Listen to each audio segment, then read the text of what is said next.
അപ്പോൾ ഗായ്സ് ഞങ്ങളൊരു സ്ഥലം വരെ പോവുകയാണ്. പെരുന്നാളൊക്കെ ആയിട്ട് എങ്ങോട്ടും പോയില്ലേനു. പെരുന്നാളിൻ്റെ അന്ന് പ്രത്യേകിച്ച് എങ്ങോട്ടും പോയില്ല, വീട്ടിൽ തന്നെ ആയിരുന്നു.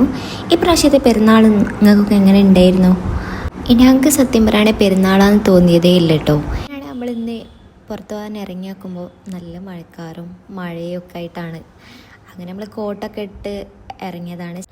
കാലാവസ്ഥ വളരെ വീക്കായതുകൊണ്ട് നമ്മൾ അടുത്ത് എവിടെയെങ്കിലും പോകാൻ ഉദ്ദേശിച്ച് വയനാടാട്ടോ പോകാൻ കരുതിയേ.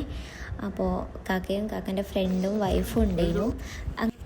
അവിടേക്ക് കയറുന്നതിന് മുന്നായിട്ട് അവിടെയുള്ള ചെറിയ കുട്ടി കുട്ടി ഷോപ്പുകളുണ്ട്. അപ്പോൾ അവിടുന്ന് വെള്ളവും സ്നാക്സും കാര്യങ്ങളൊക്കെ കൈ കരുതിയതിന് ശേഷമായിട്ട് നമ്മൾ മേലേക്ക് കയറിയത്. കാരണം അവിടെ മേലെത്തിയാൽ പിന്നെ ഒന്നും ചെയ്യാൻ കഴിയില്ല. അപ്പോൾ അവിടെ പോകുന്നവർ മസ്റ്റായിട്ടൊന്ന് ഓർത്ത് വെക്കുക. ഒന്നെങ്കിൽ വീട്ടിൽ നിന്ന് കരുതി കൊണ്ടുപോകുക, അല്ലെങ്കിൽ ആ ഷോപ്പിൽ നിന്ന് ജസ്റ്റ് വാങ്ങി കൈ പിടിക്കുക. മേലെ കയറിയാൽ മേലെ ഒന്നും വെള്ളവും കാര്യങ്ങളൊന്നും കിട്ടൂല.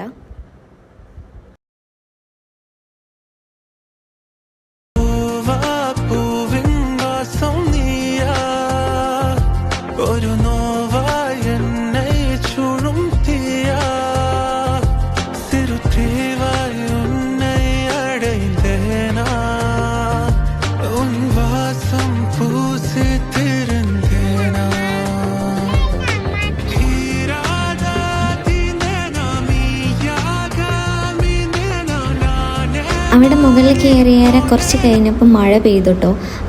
ഞങ്ങൾ കയ്യിൽ കോട്ടൊക്കെ കരുതിയിട്ടുണ്ടായിരുന്നു. പക്ഷേങ്കിൽ അവിടെ അല്ലാതെ കുറേ പേര് കുടയും കോട്ടൊന്നും ഇല്ലാതെ മഴ കൊണ്ട് നിൽക്കുക അല്ലാതെ വേറൊരു രക്ഷയില്ല. മഴ കൂടെ ആയപ്പോൾ ആയിഷ് ഭയങ്കര ഹാപ്പി ആയിട്ടോ. കാരണം അവൾ ആദ്യമായിട്ടാണ്, ഫസ്റ്റ് ടൈമാണ് അവൾ മഴയത്ത് ഇങ്ങനെ ഇറങ്ങി കളിക്കുന്നത്.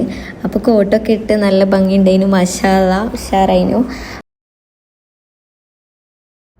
അങ്ങനെ ഞങ്ങൾ പിന്നെ കുറച്ച് സമയം അവിടെ നിന്നും ഇരുടാവുന്നതിൻ്റെ മുന്നേ ഇറങ്ങിയിട്ടോ അവിടുന്ന്. അങ്ങനെ വരുന്ന വഴിക്ക് ഫുഡൊക്കെ കഴിച്ചും കണ്ടതിന് പോകുന്നത്. അതിൻ്റെ ക്ലിപ്സും കാര്യങ്ങളൊന്നും എടുക്കാൻ പറ്റിയില്ല. അപ്പോൾ അത്രയേ ഉള്ളൂ. ബായ്.